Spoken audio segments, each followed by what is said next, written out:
right, beyond numbers, agile metrics for meaningful team growth.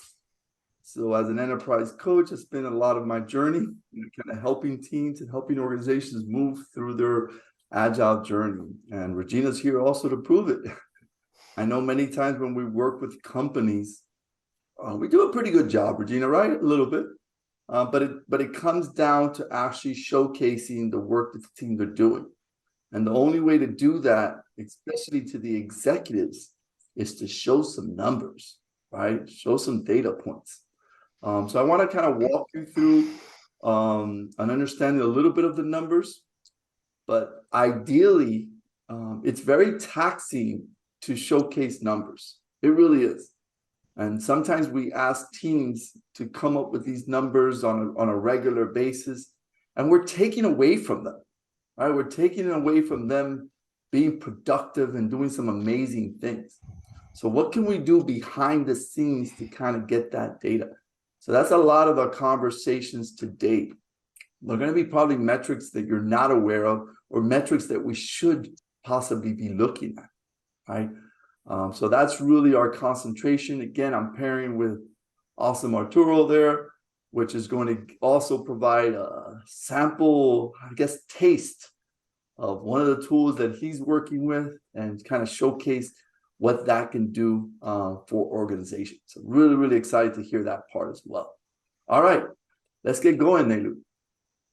So it's all about transformation experts. Again, if you want to give back to the community, join our community. We're here to help you. So proud to be participating as a member. Continue.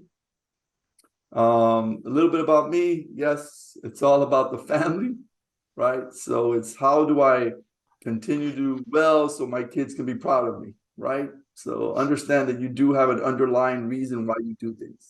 And that's my reason. And of course, beautiful Regina there as well, just in case. And then this is what our agenda, simple. Our agenda isn't that complicated, guys. We're looking at the, again, introductory. We're gonna have some polls for you just to kind of get to know what we're dealing with today. The benefits of, oops, too fast, Nelu. The benefits of metrics in agile teams, just kind of highlight a couple of those metrics there just for you guys to see it. That'll be kind of short.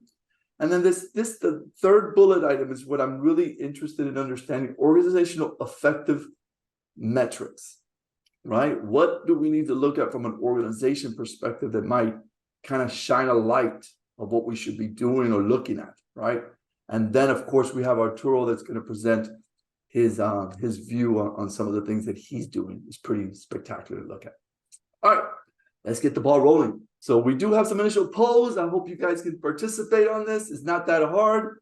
Nelu is going to walk us through some of these initial questions. Now, some of you are unemployed, and I got it. And we are working from a community to help you through that spectrum of challenges. So just maybe perceive yourself as what's your next job? What would it look like? And maybe put your role and maybe the industry on that information, right? That would be helpful for us to kind of get that going. All right. So Nelu, how do you do these polls? How does that work? Awesome. So team, I sent you a link through the chat. Or if you want to text, you can text it also to T Culture. You can text T Culture to 22333 and then once to join. All right. But you can also click on the link I just sent you. There's another way to access this poll is by, no kidding, actually scanning the code right there. And if you scan the code, you can go ahead and check it out, right? So the first question we have is, in which industry do you currently work for and what is your role there, right? So we have two, let's say we have two questions in one. In which industry do you currently work and what is your role there, okay? Awesome.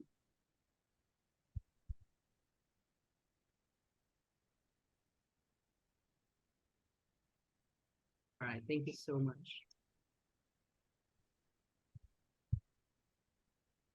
Healthcare, nice. Project manager, great.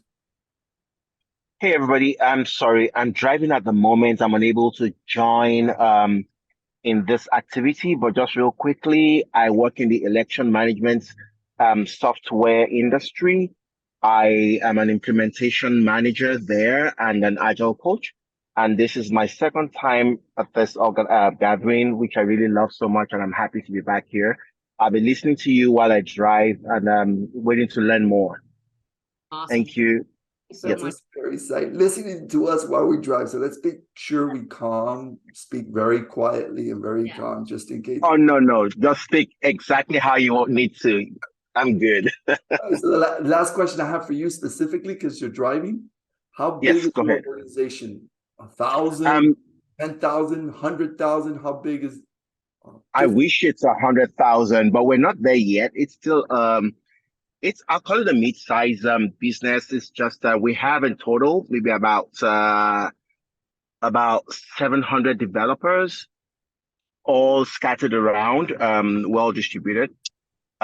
In total, I'll say staff strength of maybe say 200. Beautiful. Thank you very much. Yeah. Appreciate it. Thank you. All right, so we got IT Scrum Masters. Nelu, what are you seeing out there? I know as people are entering that software industry, I'm a Scrum Master. We got a lot of Scrum Masters out there. Insurance industry. Okay, so I think we've got a good. How long do we let this run, or is this something that's displayed, or we just see it like this, Nelu? You're the expert in. Yeah, so yeah, we can see it like this. If you want, we can change it a little bit. Like, give us a summary. Can you give us like a listing? Yeah, sure. Let me go ahead and change a little Put her bit. on the spot, and it's being recorded. This is great. It's okay. What is that? That's just not nice, right, Nick? All right. Let me change a little bit the settings, perhaps like this, perhaps. All right, so I think we got a good gist. We got a lot of Scrum Masters out there, and their healthcare, automotive is what I got so far. Hopefully, some other people are also entering that information. All All right, ready for the next poll, Nelu? Yes, we're ready for the next poll. So the next poll, and it's gonna appear on your own screen right there. Okay, so it's how large is the company where you currently work for? All right, 1,000. There we got 10,000. Scary sight. 10,000 to 50,000. Those are pretty big Are companies. you interested in the size of the entire organization or the IT shop? I would say the entire organization. Arturo, what do you think? I'm muting him. Yeah, the whole organization be great. All right. So this is great, guys. So hopefully you guys are having the opportunity to put your. So we've got a couple of them, but the majority, the three of them, I guess, are pretty big companies. All right. Awesome. So good job, team. Thank you very much. This helps us. Now let's get the ball rolling.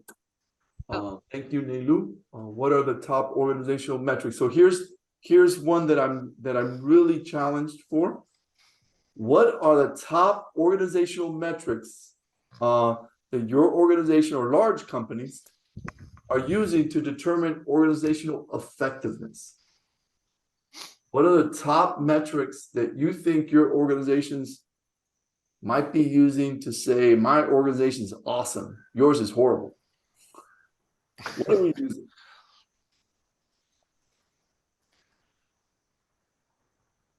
Profits, I like that. Customer acquisitions and retention, I like that. Suruchi has, I think. I have a question. Yes. So I know a couple tools that organization is using, but I'm not sure whether they are top or not. So shall I just throw it there? Say that again. I can't hear it too well. Did I miss that, Nadu? Yeah, no, she has a couple of tools that she knows their organizations are using, but she's not sure. Yeah, but I'm not interested in the tools right now. I'm just interested in organizational Metrics. metrics. Yes. So The metrics. tools to get the metrics is one thing. That's pretty cool. I'm just wondering what real metrics what dashboard is your executive looking at to Showing. make Okay. decisions Got on it, right? Okay. Got it. Okay. Thank you.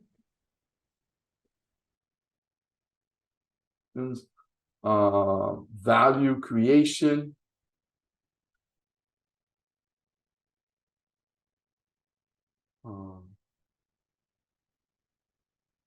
Okay, anybody else? customer acquisitions, and then back to profits. All right, I'm hoping everyone's having a chance. Go ahead, Arturo. No, just wondering, do they care about their employees? No employee growth? No one cares about their employees. This is not Agile. What are you talking about? This is a different shop. It's all about the numbers, all about the numbers. Here I'm talking so nice about Agile and tell Arturo, hey, Agile, we care about it. We got not one person put anything related to their employees. That's a pretty good point. Customer satisfaction. Well, to that last point, customer satisfaction, right? You have to start with employee happiness, right, to get a customer satisfaction. Right? They both go hand in hand. So, hey, your employees are miserable, but your customers are happy. I don't know about that. That's a tough one to balance out. I think they both have to be happy Awesome. somehow. Thank you, Arturo. All right. So again, awesome guys. Contribution, margins. I'm going to be honest with you. I know we just said that with Arturo, but when I talk to these executives, they're all about those kind of numbers. Like I've had many conversations where I'm sitting down with executives and talking to them about culture, and it just doesn't ring a bell. So I think you guys are coming from a place of experience, that these are sometimes, bottom line numbers. Are you paying for the table that we're using today? Are you paying for the stuff that's being done? So thank you for sharing that. I do want to also make sure that we bring in the culture that Arturo just mentioned. So in Agile, I just want to pinpoint that there's the benefits behind metrics are open to more than just the numbers, right? We truly believe that metrics is a continuous improvement. It allows us to get better. How do you measure if I'm lifting 10 pounds today and then I'm lifting 40 pounds tomorrow, right? That highlights that I'm getting better, right? You have transparency. You're showing, clarity. The team centric, right? So that we're actually showcasing the team and goal alignment, right? Metrics that kind of showcase that we're aligned to the same thing. Imagine metrics that are showing that we're in opposite directions, right? So there's a lot of values in metrics. Okay, so let's keep going.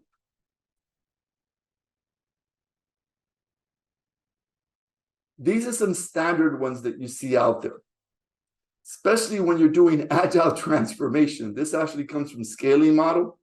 These are some foundational metrics that kind of highlight at a high level. Hey, organizations, we are transforming your organization and we have 50% faster time to market. Pretty exciting stuff, right? So we're improving that revenue margin, right? So if you want to talk to the business, you might be able to use those bullet points underneath. On top, 35% increase in productivity. That's also pretty exciting stuff. 50% increase in defect reduction. And there's that happy meter, Arturo. It's out there, man. There it is right there.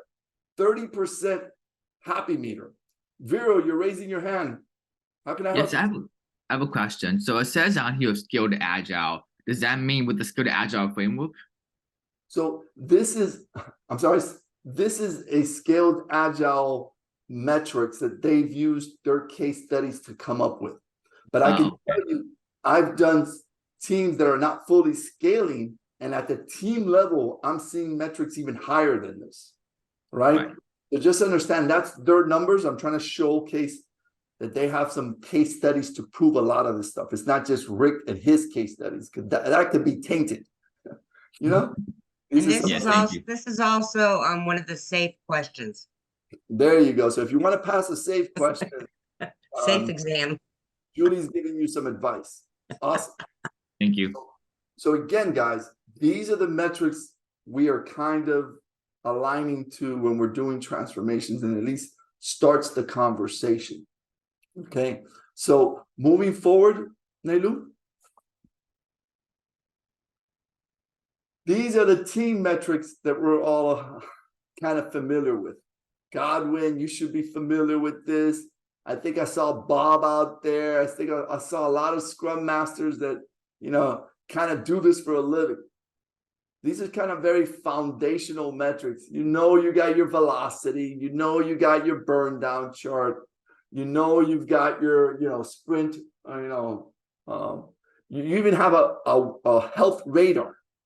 Some people do assessments of teams and they do crawl, walk, run. And they showcase how your team is maturing, which is another pretty cool metric for you to have to show maturity of the team, right? And then, of course, you've got your retrospect metric. So those are foundational to the team level, right? Does anybody have initial questions on some of this? So today's session, we're going to step away a little bit from this. We're going to get deeper into the organizational metrics and maybe some data points we should be looking at. But it'll be maybe on a different session. We can actually have 1 or 2 hours just on one chart itself. Okay. But I want to make sure I ask the question, does anybody have initial concern behind some of the very basic team metrics? I can tell you that I've had a lot of challenges because some of these metrics are pushed down on teams. This is how you should measure yourself. This is compared to just asking the team, hey team, what are some things that you think you can be measured on to show that you're getting better? How many of you have ever asked the team, or have you just pushed it down to them, right? So those are that agile mindset that we're talking about earlier, that we need to make sure we're capturing measurements that cannot be tainted. A lot of these measurements are, once they know they're being measured for, guess what? That's where they're going to put their effort on. So be careful what you measure, because people will automatically want to fine tune that. If you're measuring velocity, what can happen? What can happen? Anybody? Coaches, tell me. Nick, do it. You can, if you're measuring velocity, it's not always about product efficiency, I guess. It's like there's something, I don't know. Absolutely. They'll push through more work, simple work, just to make the numbers look good. Exactly. It's about output. Just throwing you a whole bunch of outputs. Today I do 5, tomorrow I do 10. I'm doing a great job, ain't I? Suruchi, am I doing a great job or what? No, not at all. Yes, I am, Suruchi. Yes, I am. No, I don't agree. Sorry, Rick. Because you may not be delivering value. You are just throwing the numbers, and that doesn't matter. Unacceptable. So what you develop is really important. What value do you add to the product? That is important. Beautiful. So that's when we're talking about outcome, right? That's when we're talking about outcome, and how do we make sure we measure that? As a company owner, right? I'm challenged with that. I'm challenged with making sure my team understands the overarching measurements that really move the needle. They might be doing things weekly and thinking they're being very productive, when they're not able to actually say, well, remember, productivity to me, in my eyes, is when you move these kind of needles, right? So those are very key to make sure you're doing. A lot of people, Suruchi, are doing work and they don't even know how it's aligned to the metrics. They're just every day just execute without having that understanding. But from Jose Carranza, if he's ever out there, I don't know if he left me already. He probably just left to the beach already. He just showed his face a second, then disappeared. That's Jose, unacceptable. Jose has been in the PM world for a long time. And we used to always say ROI, but we never proved it out. So we would always say, this is great for us, but then never actually validated that. So again, measurements are a very interesting world that we can get into. I love it because it actually puts a lot of quantifiable information. How many of you guys have ever done a team assessment where you don't get enough quantifiable information? And it's just a feeling. Hey, I feel we're doing well. I feel we're doing this. But that doesn't hold up unless you work with data to complement that. So be careful with that, right? So I'm going to say things to you on the next couple examples that some of the coaches are going to get upset at me. So you're going to see Vicky get upset at me. You're going to see Julie might even get upset at me. You're going to see, some of the coaches get a little upset. All right. So be aware. All right. So this is the foundational ones. Let's move on to the next one. These are Kanban measures. I'm sorry, it's the next one after this, but humbug. These are the Kanban measures. I love Kanban. And these are some very good measurements that you can use throughout your whole organization. Cycle time, lead time, right? The cumulative flow diagram that I love so much. For some reason, Regina doesn't like it that much, but I love it. Okay. So those are also measurements that kind of help identify the work going through the pipeline, So again, you've got some Scrum metrics that are the burn down charts and all that stuff that we work. We've got the Kanban metrics. Any one of these metrics, we could talk about it for a long time. Okay, I just want to spotlight them as something we should look into and make sure you look for lead time, cycle time, proficiency. There's a lot of things you can do with Kanban that'll help you understand how your teams are doing. Okay. And the cool thing about this, if you have a good tool, it can auto do this for you, right? So if you're using a good tool that you're automatically moving the work, it in the back end doing a lot of this work for you. Okay. So keep that in mind as Arturo shows you his tool, that some of that stuff can be tracked in the back end and be very productive for us. All right, moving forward. So this is where I want to kind of share a little bit of the problem that I have, or the organizational. So I want you to, again, be nice to me, please. Don't pick on me right now. This is the time to be nice to Rick. Okay.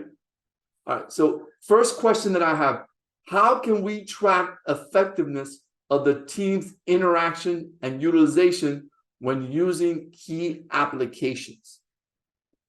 So I know this doesn't sound like Agile, but I want to just have a conversation here. How we always talk to the team to say, how well are you collaborating? And what do they tell us? From 1 to 10, how well do they collaborate? And some of them say 5, 7s, and then that's how we judge it. But how do we validate that via the tools? And I know some of you Agile coaches might be upset, but how would you do that? Anybody want to suggest? Team says they're awesome in collaborating. How do you know that? How does the executives know that? How does anybody truly believe that they're collaborating? Go ahead, Suruchi. Yeah, so there is one of the tool, Agility Health Radar, that we have used in past. There are different sections of the assessment. One of the section is team's mental health. So under that, there are specific questions. Is team interacting with each other in the events? Is team interacting with each other offline? Do they show the trust? Yeah, so go ahead. I love those questions, and I do that all the time. But the problem is, Suruchi, is how do we validate that interaction? I'm telling you, and I'm going to answer those questions and say we're awesome. Ask them directly. Guys, you're gonna have to mute yourself a little bit so we can make sure we have this interaction. So how do you validate? And I know this is a trust issue, Suruchi. Trust. So just be aware. I have a trust issue right now where teams are saying that they're doing things, but there's no validation. It's just qualitative conversation. Okay, someone just mentioned outcome. I love that idea. So you can measure and say, hey guys, how well is your outcome coming out? But let me be the devil's advocate. You ready for me to be the devil's advocate? You're not going to like this. Well, so what if they're doing good outcomes? What if they just have good work that's coming down their pipeline for them to work on? Maybe they really aren't that great. Maybe they really aren't that high performing. But yet we're measuring just their outcome, not how they're working internally. I'm gonna throw that out there. VJ? Hey, Rick, just in order to get how they are doing or collaborating each other, just go ahead and see the RAID logs where it captures all the risks and issues for the team which they have, whether they are following whichever the Agile framework. Just see the RAID logs and how better they are closing those issues. And quicker the one, the better the team. Thank you. Oh, I love it. So you can showcase, hey, these are the issues and they are taking care of their issues, right? But it still doesn't showcase whether they're at a high level of performing or they're a low. You don't know. You can't physically track that conversation. It's their projection. It's their opinion, right? I'm just throwing it out there. I'm saying something very uncomfortable for a lot of Agile people, but I'm just asking the question. How do you know your team is performing? How do you know they're hyper-focused on collaboration? What proves to you that they're doing it? Is it just that they've written it down and they say that they're doing it? How do we know? Go ahead, Suruchi. Yeah, so some of the techniques that we can use is having the periodic collaborations on the work as well as non-work topics. See if they are showing their willingness to attend and observe their interactions, if they are able to share their challenges with each other or not, or they are just looking at watch and finishing the meeting just because they get paid for that hour. That's it.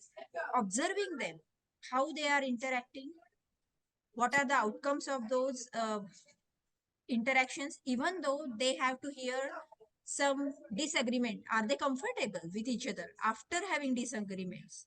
So that shows some level of trust and confidence with each other. So those are something which we cannot measure in terms of numbers, but by observations.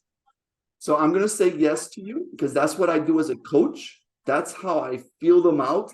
But I'm going to give you another way that it's not going to be a fun way, but I'm going to talk to it a little bit, right? So on this bullet item, it says, what essential applications can we capture data from that provides valuable insights on team and organizational effectiveness in interacting and tool utilization? What if this might not be the only factor? What you just said is the most important factor, that face-to-face observing it. But what if you had other data points that you could have working in the back end that's going to also help have a deeper conversation? That's all I'm proposing right now. And again, it's a conversation piece. So I want to see how you feel about it. What if, for example, you are heavily involved in communications, and I see that you haven't been using your communication tool. And the question is, should you be receiving help because you're missing out on the communication tool? Is the communication tool not working good enough for you? Is there something that we need to support you that we're not doing for you? Are you just having a bad week? But because we don't have that data, and us as Agile coaches sometimes are so anti looking at data, we just want to make sure we have the conversation. Sometimes we don't really put too much attention. And you know why, Suruchi? Because it was painful. It was too much work to do that. But guess what's happening now? This digital revolution is now making it easier and easier for us to have those data points. What are we going to do about it? Are we going to use it in a bad way? Or are we going to use it in a way that complements and helps the organization? I think that's going to be a pivotal moment in the way we do things. Guys, let's be honest. There's data that's being seen from AI that they're looking for patterns. They're looking for things that are happening, and they realize that if you're not using these 5 things, your outcomes might not be showing up the same way. Well, why? Maybe because you didn't do this. So there's some interesting things that technology is doing for us that we need to take a look at. So I'm seeing some information on the chat. I just want to make sure I'm answering. I worked with one of the teams that has a whip limit of 2. Okay, so I'm going to pause a second. What are your views of what I'm saying right now? I'm just curious if anybody has a view. Putting some attention and creating tools that allow you to capture additional data that may be valuable for a deeper conversation. Okay, that's what I'm proposing. That's what I'm telling you. You might need to invest in a little bit more. Go ahead, Victor. So often, Go ahead, Paul. well, the typical fear of people on teams is that metrics are going to be used to punish them. So if it's involved in the conversation one-on-one, depending, or with the team, depending upon the level of trust on the team, then great. But otherwise, I love that, Paul. That's the first thing that came to my mind is data being used against you incorrectly, not justified, right? Those are the great conversations. But if it was done in the right way and done to help and done to, now I'm going to also be a devil's advocate, Paul, here. What if you're the owner of the company and you have to make cuts? I mean, let's be honest. What if you have to make some uncomfortable conversations? How do you do that? Right. So I agree that it shouldn't be against you, but I also think that management also needs leadership. Might also have to have those tools. And it's not an easy conversation to have with Agile coaches because we're all about the people. right. Well, then it becomes a matter of, okay, this is what our measurements are going to be. And we're going to judge you on that. So if you notify people, give them time to adjust their behavior, then okay. That again, Paul, you're hitting it out of the park. Beautiful. I love the strategy, the way you just put it. That now it gave us a better idea because now we're tracking these measurements. Maybe it showcases, okay, this is how we should be working. Now let's make sure we publicize it, make it easy for people to understand, give them the education they need. Then that's corrective action for you. So that's really, really good. Love that viewpoint. Anyone else? DJ's had his hand up for a long time. I think it's stuck. I think he's stuck up there. Oh, okay. Yeah. All right. All right, awesome. So with this in mind, just want to make sure that I talk through this. So again, we all have challenges understanding teams, right? We got to take in the culture into that. We still have to invest in tools like what our tutor is going to show us right now to understand the data. But sometimes it's done at the highest level, and we just have to make sure we're cautious of how we're going to use it. So I'm excited to see how he's kind of coming across with this. And some of the challenges that executive. So I want you now to wear the executive hat. We've been wearing the team hat for a long time. When you listen to Arturo and the stuff that he's kind of coming, I want you to bring it to a higher level. What are some pain points executives are facing, and how can they kind of work through that magic, right? We believe that people are knowledgeable. So again, in a lot of our surveys, we believe the people have the knowledge to know what they are doing wrong. That's not necessarily true. There are times that data needs to tell us we are not that effective. We are not this. So let's get better, right? So some of that is what I've seen. So with that in mind, I'm going to go ahead because I do talk a lot and excited about this topic, but I do want to get Arturo into the conversation and kind of presenting his stuff. And Arturo, I think we're starting with your video. Did you have a little video that you want to start with first? Yeah. Well, let me get a time check. What time are we going to wrap up? We're going to wrap up at 7, or do people want to stay a couple minutes after? No, it's about 7:30. Yeah. But we're scheduled to wrap up, so you have some good valuable time right now. I think All we right. have 20 minutes or something, but Okay. Yeah. Let's play the video so they can all get into the right mindset of not fear the data, but just take it for what it is. Thank you. Okay, awesome. So let me go ahead and share. I'm Nippon Buddy. Of your business? Hi, I'm Nippon Buddy. Is employee effectiveness a critical part of your business? How often do you wonder about these things? And a host of other questions. Nippon Deep Data Analytics can help you answer these questions. Let's meet John. He is a product developer. He requires a system to help him distinguish between critical and non-critical activities so that he can plan his day effectively.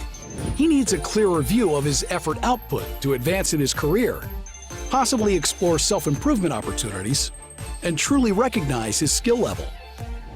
Now meet John's manager, Pete. He would want a visibility on his team's capacity utilization and effectiveness of his team. This would empower him to pick and reward top talent aligned with the organization's goals and objectives. This is Jane, the HR manager, who needs to conduct objective performance evaluation and needs a better way to view work patterns to aid the employee's work-life balance better, rightly identifying the employee's skills and training needs. Meanwhile, Paul, the vendor management head, needs an automated solution that helps him benchmark vendors for both T&M and managed services contracts across the outsourcing ecosystem, and to take fact-based decisions when it comes to project estimations, optimize costs, headcount, payouts, and improve SLAs. And finally, Joe, the CEO, needs a complete view of the organizational productivity and assess the customer impact through predictive analytics.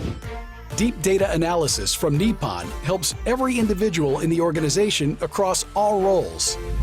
With Nippon, they have more transparency into their work life and thereby realize significant efficiencies, leading to better cost management and even cost reduction. Nippon delivers a 360-degree unified view with enhanced visibility and sharper insights supporting people, processes, and technology resources spread across locations. Now, like them, you too can drive effective strategies around capacity planning, people retention, and optimal hiring in this digital world. The new normal commands better solutions to empower organizations. Let Nippon unleash the enterprise productivity. Contact us today to know more. Nippon.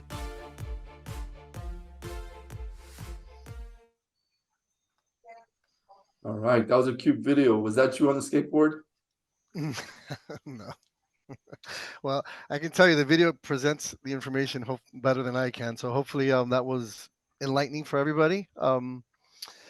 So for those who don't know, HCL Tech, they are out of India. They're about 300,000 employees, and they've been around 50 years. So they are a GSSP. So they really help Oracle, IBM, SAP. They're like a Deloitte, Accenture, right? Local, as you might know here locally. So they're all about services. They're all about delivery teams. They're all about helping companies transform. That is, their business. So this is a product that they developed for themselves 7 years ago, and it started all the way at the CEO level. They really wanted a better pulse. A lot of everything that we've been talking about here today, is a lot of the blind spots that they had, and they wanted more visibility into these blind spots. But this product, I've been given the task to take it to the US. If you want to go to the next slide, I'm sorry. I also do talk a little too much and forget their slides. So this is a little bit about me, right? I've been 18 years in the industry, but doing more platform as a service, really helping companies like, ADP, SAP, and Workday with their clients' transformation journey and working with a lot of the larger companies. And also on the ERP side and business intelligence. So that's been, my world the last 18 years, really around people, customers, finance, and data. And then 13 years before that, I spent time running a 4th generation business. So I lived the profit margins and, living what it is to have employees, right? So this piece of data is very controversial. It's next gen. We did a study with Ernest Young, and it's about 6 years away from its time for the market to be ready, because it's about behavioral data, folks. So it's really about validating all those things that you guys want to validate about your teams, their success, their engagement, their happiness. Now you really get to validate it through data, and it's behavior data. You get to see these actions of the digital workplace. But so the way that we try to help companies understand this, because no companies are really ready for this. I mean, I talk to companies over 10,000 employees. That's our our target right now in the US and LATAM, that are more mature with their data journey, they're still not ready for this type of data. Some are, but some are look at it the wrong way. And that is the big secret. Like what Rick said, don't use it. You can use this data the right way or the wrong way. Part of our recommendation is this data needs to stay at the strategic level, the operational high level for about a year. So that level can really understand the work patterns of their people, and then eventually help their leaders be better leaders by giving them visibility into their. So with that said, let's go to the next slide and share some trends of what's happening and why this was created. So now more than ever, there's 4 generations in the workplace. So on top of everything else, it makes it very challenging. And yeah, that's the last bullet point. It makes it very challenging for leaders, right, to be effective. I've been a leader myself in my journey, and how do you motivate different generations that have different values in their goals and their reasons for accomplishments, how they want to be validated, right? So it's not getting any easier for companies to really be connected with their employees. And then when you add in hybrid work and what's happened after post-COVID, right? There's a big tug and war right now with employees wanting to work from home and companies wanting to bring them back. So these are some of the stats. So this technology was really built for the future of work, right? Hybrid work, because that complicates all the other topics that we talked about today even more, right? When you don't have your team in front of you, think about all your teams, right? When is the last time you all sat together in one room, right? To do your daily, activity plannings and things of that nature. So these stats, as you can see, hybrid is the way of the future. The studies have shown people are more productive. There's higher performance, but there is also challenges. Companies need to better upskill and cross-skill employees, especially now in the digital world, right? I mean, we're all talking about AI and how it's going to take certain job descriptions and new jobs will be coming in. So how do you create those KPIs for all these new jobs that are evolving, right, and changing? So companies really have to move fast, because I've been sharing that stat for about 10 years, but now it's really coming to fruition, which is 2 out of 3 people will be millennials and Gen Zs in the next, 5 years. So very different way of working. I work with 2 of them. I work 10 years at home, which is why I work in the backyard so I don't go crazy talking to the walls. But I have a 26-year-old and a 20-year-old working from home, and I can tell you the way they work is very different. So not only has work changed, work is changing, right? So you need more visibility into that. So we'll go into the next slide.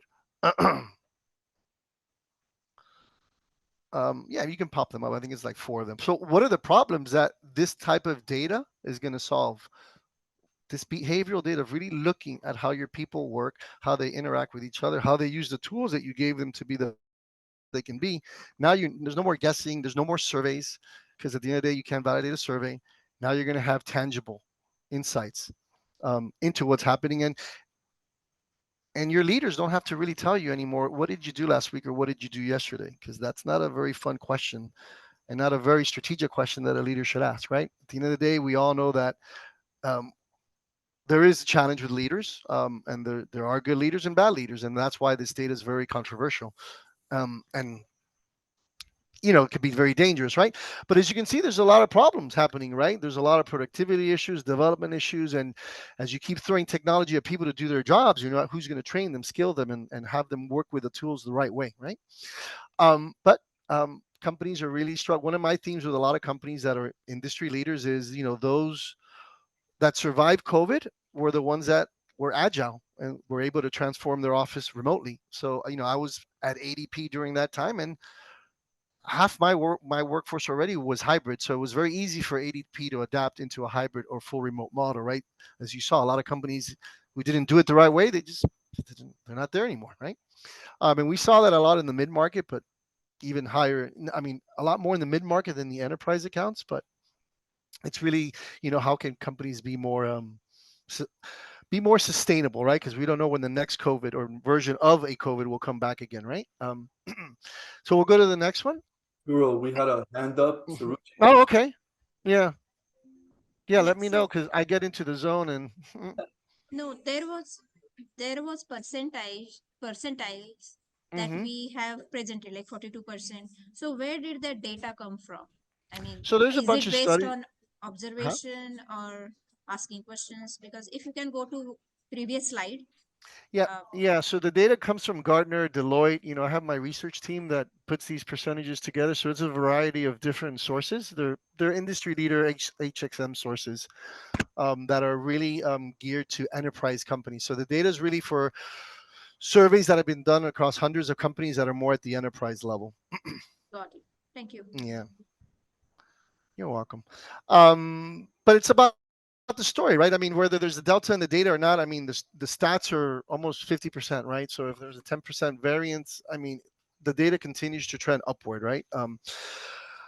So these are the challenges that I try to talk to leaders about when I try to introduce a tool that they've never thought about before, or a project about a data element that they haven't really thought about. They don't know this data really exists out there. They think it's they think it violated privacy issues at the beginning, but obviously it doesn't, because the way that data works, it doesn't look at the content of behavior. It looks at the patterns of behavior. So that's how you protect the privacy of the people. But as you can see, right, these are all the challenges that people are having at the leader community, right? The challenges aren't getting any easier. You would think with all the tools that leaders have nowadays to be more effective in their roles, these stats should be going downward, but they're actually going upward. And why is that? The complexities of the hybrid workforce and the multi-generations, right? If we go to the next one, there's many reasons, right? But so what's really shifting, right, in work? As you can see, we Rick, you allude to it at the beginning, right? Work is changing, and how are we measuring success? How are we measuring each role at the right metrics, at the right KPIs, and validating that those KPIs are having business impacts, right? Moving the needle. It's very hard to do that, right? One of the questions that we get a lot is, I don't have well-defined roles. I mean, well-defined KPIs for some of our roles. And part of our consulting process is to help them with that, is to help them better define the KPIs and metrics for different parts of their business and teams. So, as you can see here, a lot of things are changing, not only the way that we're defining work, the way that we're hiring, the way that we engage, right? It's all becoming more complicated.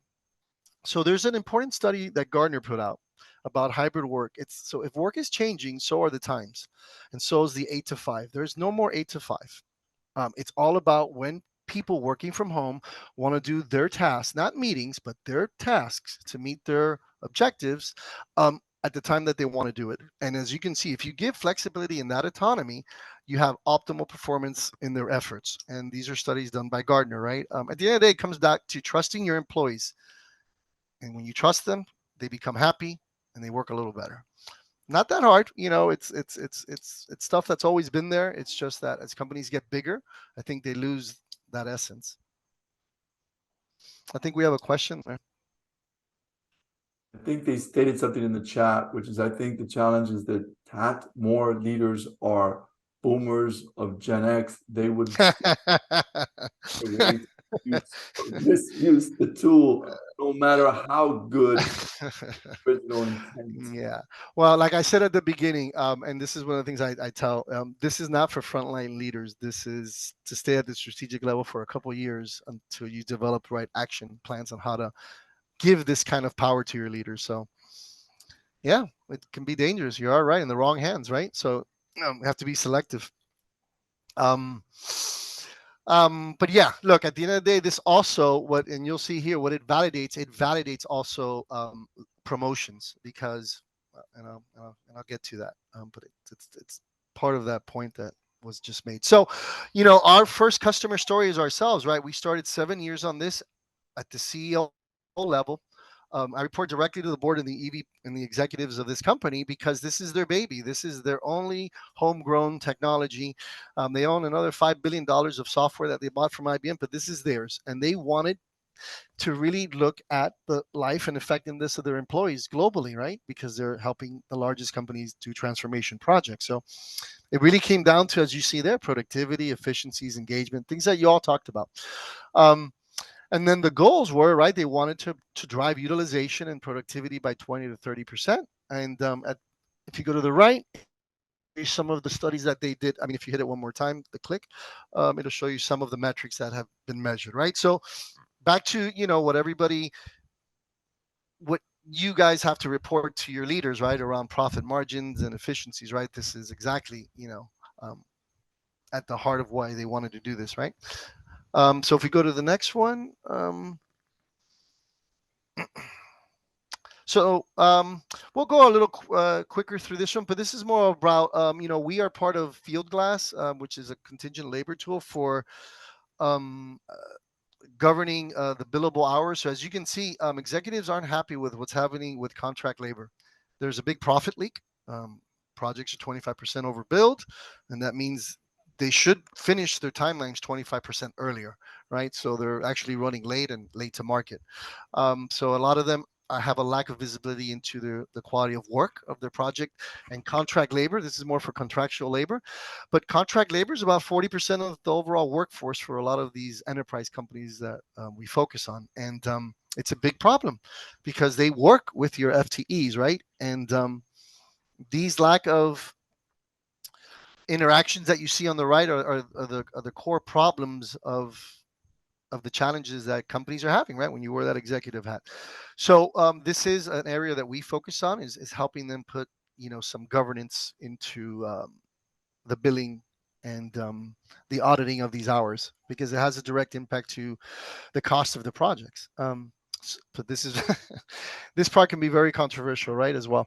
If you go to the next one.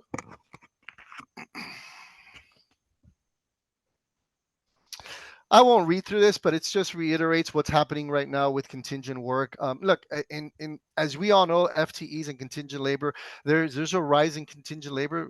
Employees, especially post-COVID, want more autonomy. They want more freedom. They want to control their pay rates a little more. So contingent labor has become on the rise, and it's a very critical workforce for companies because it is part of their strategic,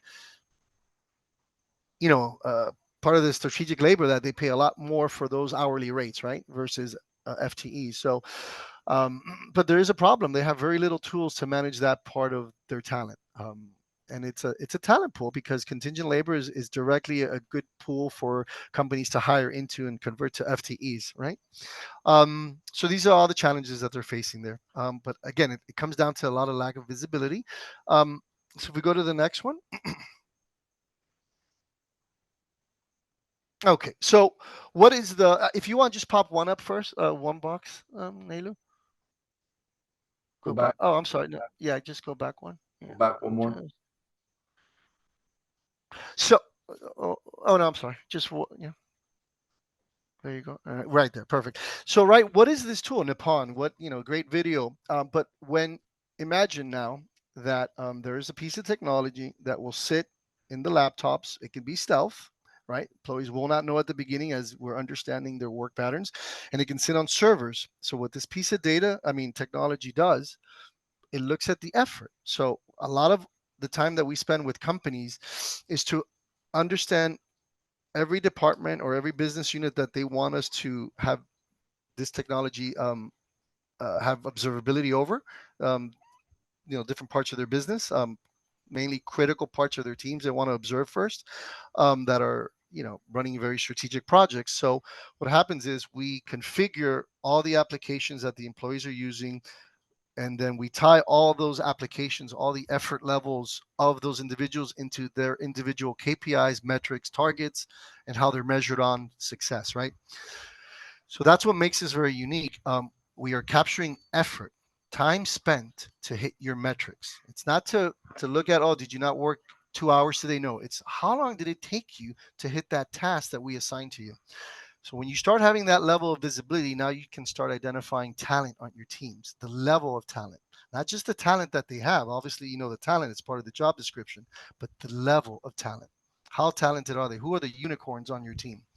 So when you start grabbing this type of behavioral data across all the environments, and we work heavily with Microsoft Teams as well. We're actually doing a project with them. Now we get to give companies visibility into the productivity and the adoption levels and the resource utilization, things that you see there on the bottom. So what we've created is, if you click on the next one, is a 9-box. A 9-box that complements existing 9 boxes, that complements survey 9 boxes as well. We work with Qualtrics right now to enrich their surveys, because obviously surveys are great, but you want to know if those surveys that are being, what type of producers are those individuals, right? Where are they in this 9-box? So the way the 9-box works is the unicorn is the one on the top left, your high output, low effort. Those are the people on your teams that are hitting the tasks in minimal amount of time and are, hitting their results, above all the teams. So when you start measuring those individuals and seeing who they are on the teams across all the different skills, you can really have more visibility into the level of talent. So then you can reallocate them. So if we go to the next slide, I'll show a couple of them.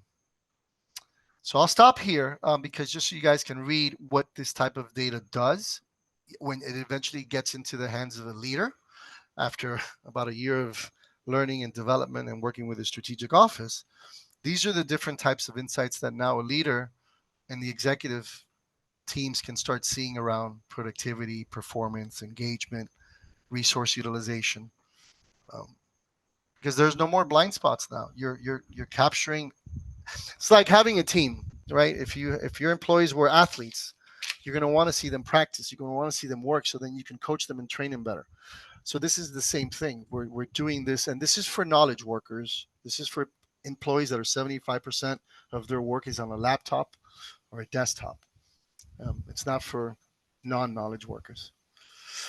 So that's a little bit of the insight of what you get right at a high level. And if we go to the next one, I can just share the different use cases that so we were companies and they want to do a POC with us. We try to narrow it down for them. What areas can we focus on? Around measuring success, right? If you want to purchase a type of technology that's you haven't thought of before, right? And these are the different areas that we can work on with organizations and their teams.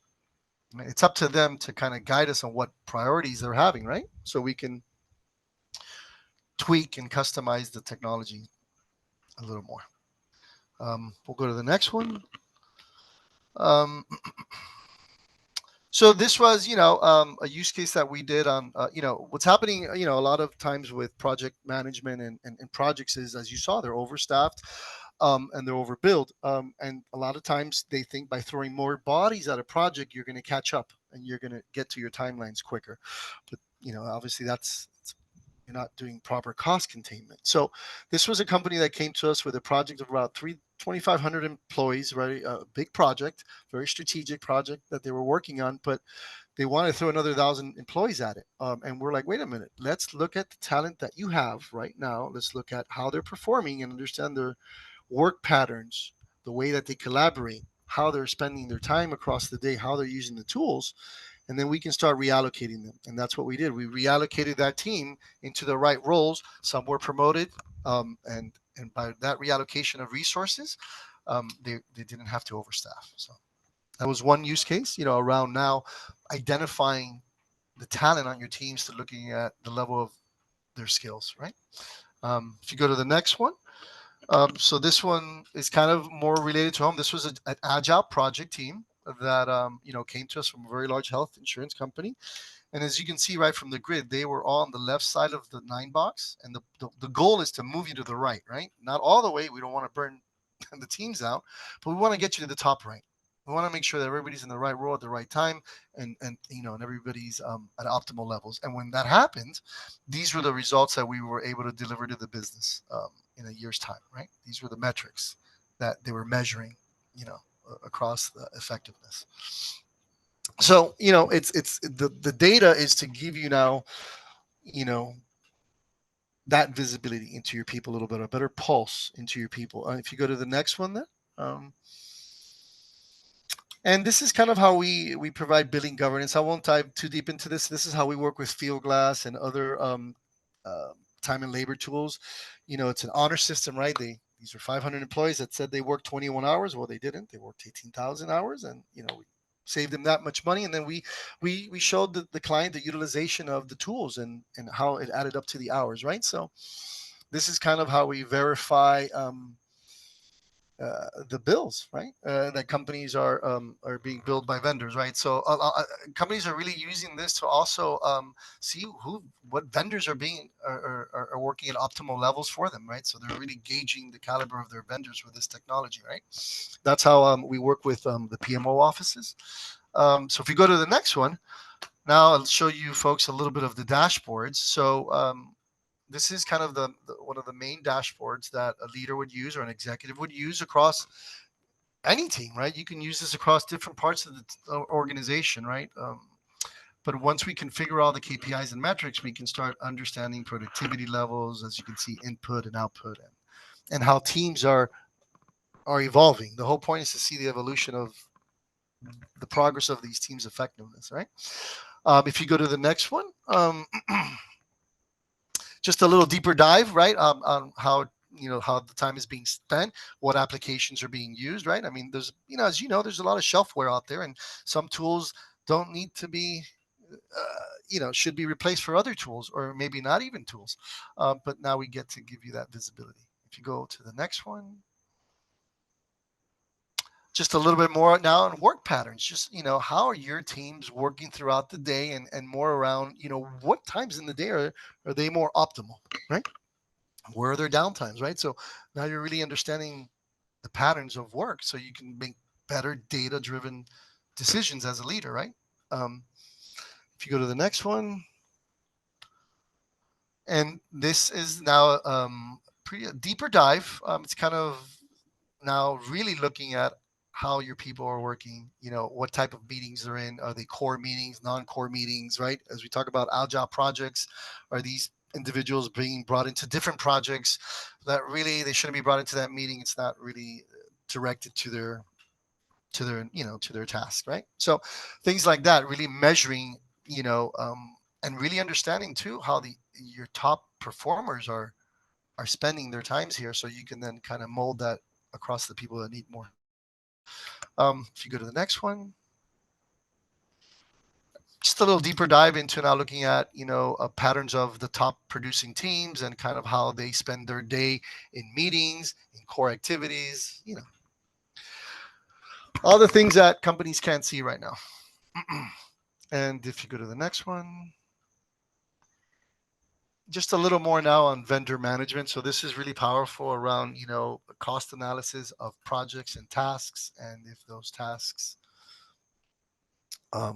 that you're being billed, how are these vendors being analyzed from a utilization perspective? So this really dives into cost, activity, versus time. So, and I think one more. I think we're good. I think that's it. All right. Yeah, that's it, Rick. I'm sure we got a lot of questions, or maybe not. I'm opening up the floodgates here. So I think any questions on that? Any questions that we want to address? Paul, go for it, Paul. So in the beginning, you said this was maybe 7 to 10 years away from being adopted on a large scale. You're muted. You're muted, Arturo. Yeah, it's about 5 to 7 years from the mid-market, right? From the mainstream companies, seeing this. Okay. Under right, 1,000 so employees. My question then is this: I happen to be like 4 years away from retirement. So, what lessons have you learned from this in terms of focusing on behaviors that might be able to be applied without the use of this tool? Focusing on behaviors that would. Well, because you said this is about measuring behaviors, right? Well, it's about understanding how your people work. Well, it's about understanding how the way that people work and their patterns, and then analyzing the data. Okay.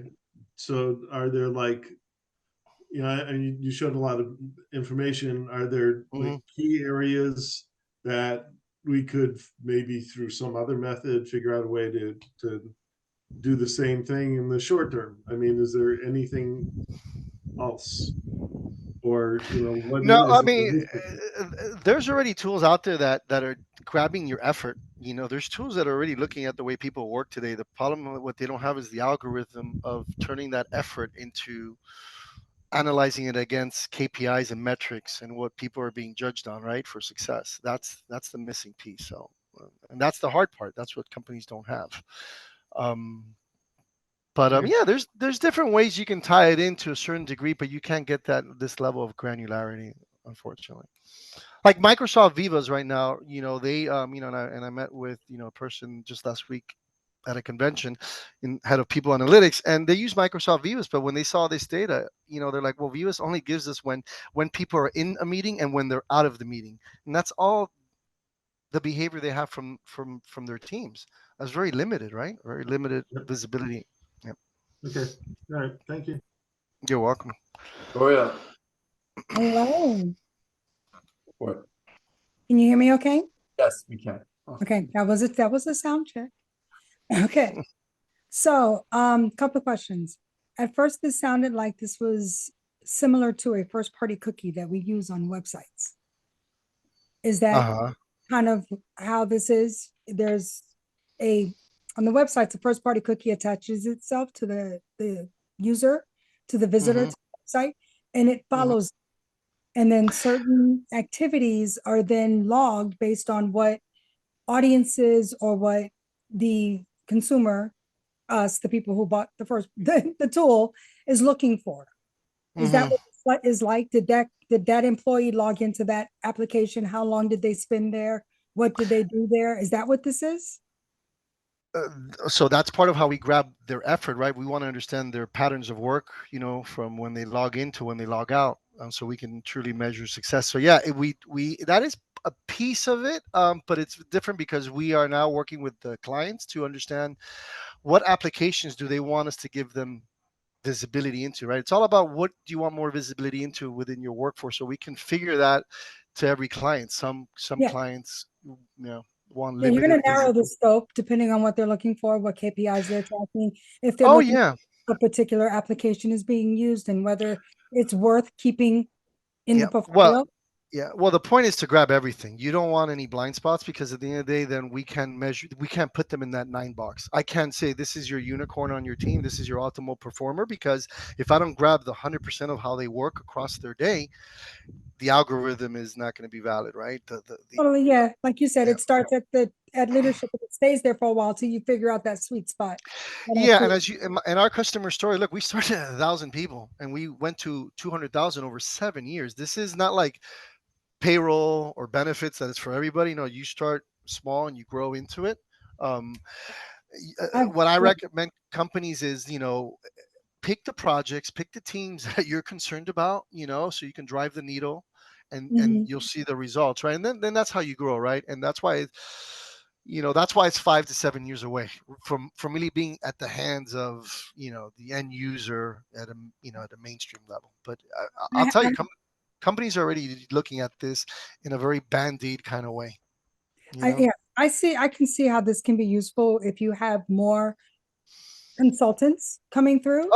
You have some questionable contracts that you're trying to understand what they are really doing, what value governance. The other question I have is, what are some of the typical actions from this data? What actions have you seen taken outside of the unicorn and the low performer? What do you see in the middle as far as actions that have come from this data?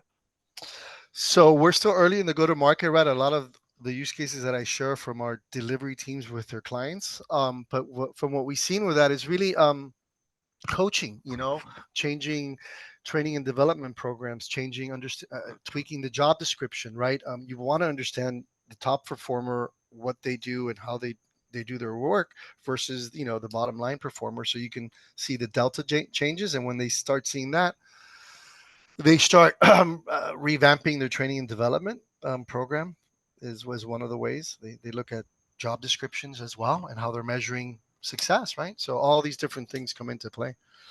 All right. Thank you. Yeah, that little piece of data, I've been around 18 years and I've sold, end-to-end platforms. I will tell everybody, I've never seen, one segment of data, provides so much visibility and help solve so many problems, because that's what this is. This is unlike other analytics tools that consume and aggregate all the data that you're already using today, this dashboard is about giving you data that you've never had, right? And to enrich the existing data. Like for example, like I said, we're going to work with Qualtrics because Qualtrics, if you folks know, it's a very large survey organization that measures engagement and success around surveys. But that's great, but there's surveys. Now you can validate the surveys against performance behavior, right? So they see that as another angle, right? To just look at their people. Do you see this removing conversations? I mean, I have to ask. Do I what? I'm sorry? You see this removing conversations? Does it take away some of the face-to-faces? Or does it make them more aggressive? Because, now I have this data. I'm just curious. Yeah, well, I think it does a lot of things, right? Number one, another person saw the 9 box as to validate promotions. It's like, why did you promote this individual if they're at the bottom of the 9 box, right? High energy and low output, right? So it gives you that. I think it connects people a little better too, because they're right now. Look, you're not going to change hybrid. You're not going to change the growth of hybrid work and how distant we're becoming, right? 90% of our time is talking to a box, right? I being a former leader, if I had this data, I would be able to better understand the deficiencies of my people and understand better how the best of the best do what they do. Because the best of the best won't share with you what they do.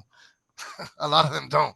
They just don't want you to mold that, and then they become kind of obsolete. So I think I went off on a tangent there, Vicky. Oh, there's an Elmo somewhere in there, but that's okay. Regina, do you have a question? No, I mean, and I know that we're short on time because maybe we've got to end the call, but I did want to ask, and I think I have an echo in the background. Give me 1 second. Sorry.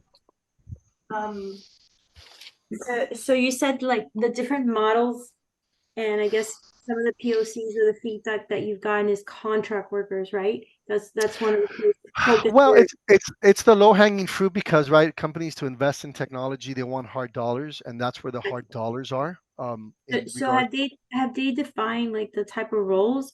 Do you also have studies on the type of roles in teams or in departments that this may provide good feedback to leadership on? Is there any specific roles that they're focusing on first before extending it out to other different type of roles? I think they're focusing on first, the way that we try to drive them is just what projects are important, right? And let's try to work with those first, right? At a priority level. And then, the roles are just, a subset of that. Okay. But we don't start directly with roles. I'm saying because within a project, you have different types of roles. Yeah. Those different type of roles, there's some roles that are more contract based. That's why we focus on specific type of roles, right? Yeah, and we do have my research team. I know if I reach out to my folks, they do have a study showing what roles are we identifying, because we've also created a catalog and a library of KPIs for a lot of the roles that companies don't have well defined, right? Or they need help in defining and tweaking a little better. So we have a catalog of that, which, to your point, right? Guys, I'm gonna ask for a quick favor. I know we do still have some hands up, but we need to take a quick snapshot, guys, so that we can at least put it in LinkedIn. So I do apologize. I know there's some hands up. Arturo is not going anywhere. Okay, so basically he's locked. We have him for life. So this is a tool that we're gonna closely monitor. We're gonna give him a lot of feedback. So as it's implemented, it also entails the mindset that we were talking about earlier. Okay, so this is our way to support a lot of the stuff that people are doing out there. Arturo, awesome job. So we really, really appreciate the amazing job you're doing. Excited about the how you're projecting this and that you're listening to us as well.